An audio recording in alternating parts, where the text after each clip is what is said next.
Saya juga ke Israel atas nama pribadi dan saya mempertanggungjawabkannya secara pribadi. NU sudah kena 5 oknum itu ya teman-teman, dan MUI juga sudah kena 2 oknum dipecat ya karena dianggap terkait dengan organisasi Zionis itu, dan panitia Masjid Istiqlal juga kena teman-teman. Target berikutnya bisa jadi ormas besar di Indonesia yaitu Muhammadiyah. Ini saya mengutip berita dari Kumparan News ya.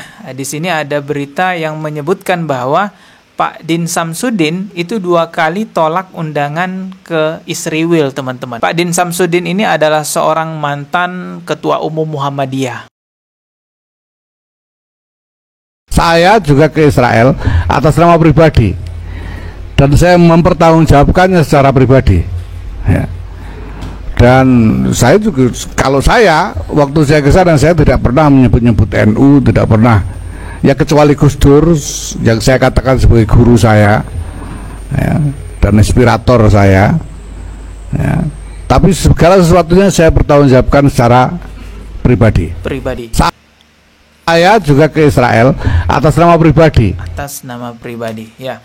Ini Gus Yahya, Ketua PBNU, memberikan klarifikasi bahwa dahulu 2018 yang lalu kepergian dirinya ke Israel menemui Presiden Zionis itu atas nama pribadi katanya. Ya, klarifikasi ini sama saja seperti 5 oknum NU yang baru-baru ini ketahuan juga berangkat ke sana mengatakan bahwa atas nama pribadi. Yang mengejutkan adalah walaupun Gus Yahya mengatakan bahwa saya atas nama pribadi keberangkatannya ke sana, tapi ternyata Presiden Zionis itu mengupload sebuah cuitan di Twitternya dengan tulisan seperti ini kalau kita artikan dalam bahasa Indonesia. Pertemuan khusus hari ini di Yerusalem bersama Yahya Khalil Stakuf, the General Secretary of the Global Islamic Organization Nahdlatul Ulama. Jelas ya, Presiden Zionis ini mengatakan bahwa kedatangan Pak Yahya Khalil Stakuf di sana sebagai Sekretaris Jenderal Organisasi Islam Global Nahdlatul Ulama.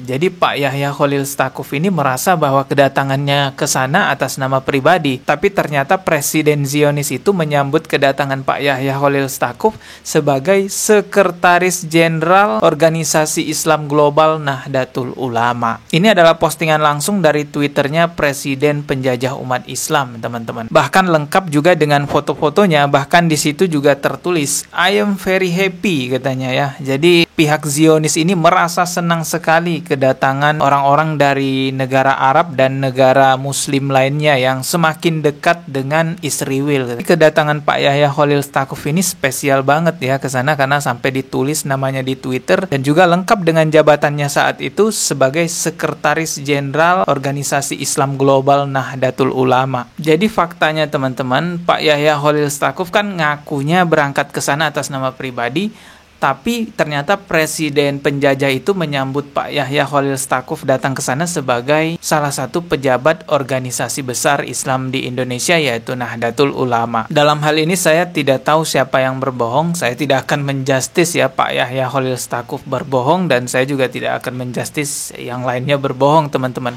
Ya mungkin bisa jadi undangannya atas nama pribadi, tapi ternyata datang ke sana malah dijadikan atas nama organisasi. Bisa jadi seperti itu, tapi banyak juga masyarakat yang bertanya-tanya, banyak orang-orang yang bertanya-tanya, emangnya kalau atas nama pribadi bisa ketemu langsung dengan Presiden penjajah itu? Nah, yang protes seperti ini salah satunya Ustadz Felix Siau. Logika sederhana teman-teman sekalian, mungkin nggak sih sebuah negara atau petinggi negara itu mau menerima 5 orang itu kalau 5 orang itu tidak mengafiliasikan diri pada organisasi besar atau entitas yang lebih besar lagi. Misalnya kita lihat bahwa orang-orang ya ternyata banyak sekali yang jualan NU. Entah mereka kemudian merasa bahwa mereka adalah wakil atau seolah-olah menjadi wakil dan seolah-olah menjadi perwakilan daripada Nahdlatul Ulama, dan akhirnya mereka jual NU itu untuk kepentingan pribadinya. Itulah yang menjadi tanda tanya masyarakat. Emangnya kalau atas nama pribadi bisa ketemu langsung dengan presidennya? Ya, saya di sini bukan menjustis ya siapa yang berbohong. Kembali lagi kepada teman-teman. Menurut teman-teman gimana? Coba tulis di kolom komentar. Saya sering nonton kajian-kajian dai sunnah teman-teman ya, seperti Ustadz Khalid Basalamah. Dai-dai sunnah itu biasanya menjelaskan tentang karakter orang-orang Yahudi yang memang suka membolak-balikan fakta. Setelah syahadat dia mengatakan, ya Rasulullah, Sesungguhnya orang Yahudi ini kaum Qadar. Kaum Qadar itu kaum yang suka balikan fakta. Jadi biar tahu benar, dia balik fakta itu. Daripada meributkan siapa sebenarnya yang berbohong, apakah ini benar atas nama pribadi, ya lebih baik jadikan ini sebagai pelajaran agar tidak terjadi lagi di hari kemudian. Karena memang kita tahu bahwa kaum Yahudi ini memang kaum yang licik ya. Mereka yang menjajah, tapi mereka teriak-teriak di media bahwa mereka lah yang ditindas. Dan di Al-Quran itu, sepengetahuan saya ya, yang minim ini pengetahuannya, saya tidak menemukan ada penjelasan kaum Yahudi itu dari sisi kebaikannya. Semua di Al-Quran itu menjelaskan tentang keburukan-keburukan kaum Yahudi. Apa yang ada di Al-Quran itu saya rasa cukup sudah menjadi alarm, warning buat kita agar berhati-hati terhadap mereka. Dan sekarang kita lihat NU sudah kena 5 oknum itu ya teman-teman, dan MUI juga sudah kena 2 oknum dipecat ya karena dianggap terkait dengan organisasi Zionis itu, dan panitia Masjid Istiqlal juga kena teman-teman. Target berikutnya bisa jadi ormas besar di Indonesia yaitu Muhammadiyah. Ini sesuai judul dan thumbnail video kali ini ya, bisa jadi target berikutnya adalah Ormas Muhammadiyah. Ini saya mengutip berita dari Kumparan News ya. Di sini ada berita yang menyebutkan bahwa Pak Din Samsudin itu 2 kali tolak undangan ke Israel, teman-teman. Pak Din Samsudin ini adalah seorang mantan Ketua Umum Muhammadiyah.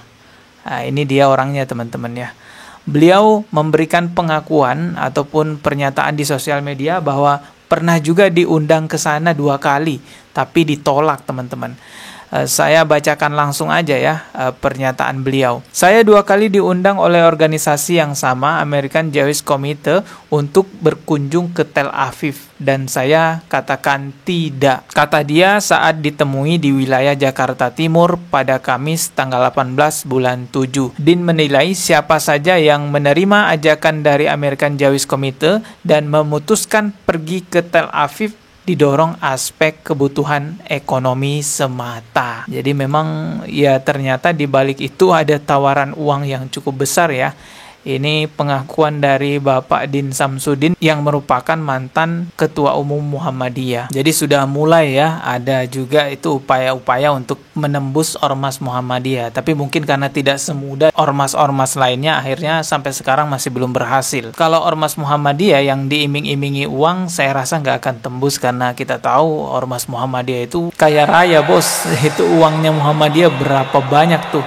Mantan Wagub Jabar, Deddy Miswar, pernah memberikan semacam bocoran kalau salah satu pentolan 9 naga heran dan kagum bagaimana lembaga dakwah non-profit seperti Muhammadiyah bisa memiliki aset lebih besar dari seluruh jaringan bisnis di grup Lipo. Hal itu pula lah yang membuat para naga dan para pejabat penguasa tidak bisa membeli Muhammadiyah, terutama untuk mendukung pilihan politik seperti organisasi keagamaan lainnya yang sangat menikmati semua fasilitas dan panggung sosial politik ekonomi selama beberapa masa jabatan penguasa. Bisa dikatakan salah satu konglomeratnya Indonesia dan bisa dikatakan organisasi Islam terkaya di dunia. Jadi kalau iming-imingannya uang ya nggak akan tembus. Bahkan ketika ada kebijakan pemerintah yang memperbolehkan ormas mengelola tambang, nah, lihat Ormas Muhammadiyah nggak kegirangan cepet-cepet ngambil itu ya kesempatan itu. Makanya nggak ada yang ngeledek ulama Muhammadiyah itu ulama tambang, nggak ada yang ngeledek logo Muhammadiyah dirubah jadi logo tambang, kan nggak ada.